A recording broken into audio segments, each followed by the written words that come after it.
இறையேசுவில் அன்பார்ந்தவர்களே, அர்ஜென்டினா தேசத்திலே சான் நிக்கோலாஸ் என்று சொல்லப்படுகிற இடத்திலே பரிசுத்த மாதா கிளாடிஸ் குரேகா என்ற தாயாருக்கு காட்சியளித்ததை பற்றி இன்று நான் பேச விரும்புகிறேன். 1983 ஆண்டிலிருந்து 1990 ஆண்டு வரை இந்த அம்மாவுக்கு பரிசுத்த மாதா 2000 முறை காட்சி தந்து பேசினார். முதல் முறை காட்சி அளிக்கும் பொழுது பரிசுத்த தேவ அன்னையின் கரங்களில் குழந்தை இயேசுவின் சொரூபம் ஒன்று இருந்தது. அன்னையின் கரங்களில் ஜெபமாலையும் தொங்கி இருந்தது. இந்த அன்னை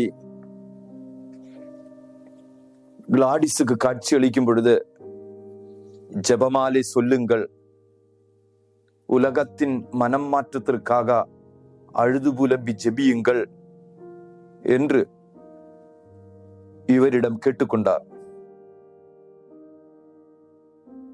ஜெபமாலைக்கு கடந்து வருவதற்கு முன் இறைவார்த்தையின் மீது பக்தி உள்ளவர்களாக நாம் மாற வேண்டும் என்றும், இறைவார்த்தை வாழ வேண்டும் என்றும், இறைவார்த்தையோடு இணைந்து பயணிக்க வேண்டும் என்றும் பரிசுத்த தேவ மாதா கற்றுத்தந்தார்.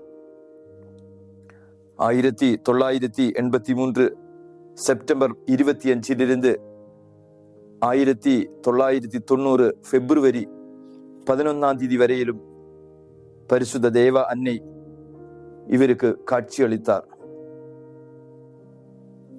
சென்ட் நிக்கோலாஸ் ஆலயத்தில்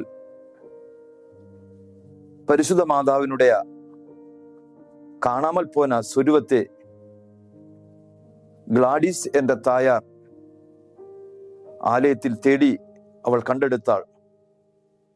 புறக்கணிக்கப்பட்ட, மாற்றி வைக்கப்பட்ட இந்த ஆலயத்தை மறுபடியும் 1884 போப் லியோ 13 மறுபடியும் அந்த சொருவத்தை புனிதப்படுத்தி ஆலயத்தில் நிறுவினார். இந்த காட்சி வழியாக கடவுள் நமக்கு தருகின்ற செய்தி என்னவென்றால், திருவெளிப்பாடு புத்தகம் 2 அதிகாரம் 4 இறை வார்த்தை, உன்னிடம் நான் காணும் குறை யாதெனில், முதலில் உன்னிடம் விளங்கிய அன்பு இப்போது இல்லை. அன்பார்ந்தவர்களே, நம்மிடமிருந்து விலகிச் சென்ற ஒரு சில புண்ணியங்கள், நம் வாழ்க்கையில் இருந்த ஒரு சில ஜெப வாழ்க்கை, அபிஷேக வாழ்க்கை இழந்ததாக இருந்தால் தேவ அன்னையின் துணையோடு அது கண்டுபிடிக்க வேண்டும். தூய பலிபீடத்துக்கு நாம் கடந்து வர வேண்டும். முதலில் இருந்த அன்பு மறுபடியும் பெற்றுக்கொண்டு இந்த மண்ணக வாழ்க்கை நாம் வாழ வேண்டும்.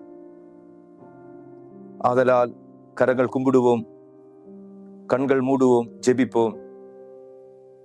அன்பு இயேசுவே, என்னை அழைத்த முதல் நாளில் இருந்து உன்னை அன்பு செய்ய தவறினேன்.